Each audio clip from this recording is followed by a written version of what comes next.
Magandang umaga mga kabady. Isang kabady na naman natin ng nabangga. Sobra pa sa bangga. Dalawa po silang trailer truck. Hindi pala trailer yung isa. Trailer yung isa ano, wing van.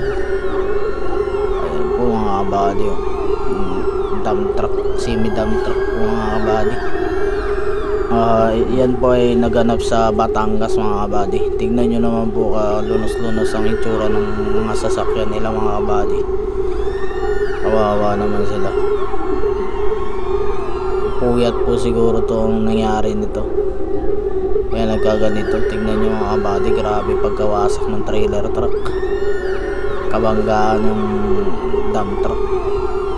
Tingnan nyo mga kabady, hindi may itsura yung truck niya. Buhay pa kaya yung pinante driver niyan. Tingnan nyo naman mga kabady, kalunos-lunos ang itsura. Ayan, tingnan nyo. Oh, sus, grabe pagkawasak mga kabady. Hindi mo alam, tingnan mo yung gulong oh. Ay, grabe talaga, lukot na lukot. Kawawa na mga kabady yung ano natin, isa nating kabady. Ayan, tignan nyo, grabe yung gulong oh. Hindi ginaya, sumabog yung gulong oh. Tignan nyo mga kabady, sumabog na yung gulong sa lakas siguro ng preno.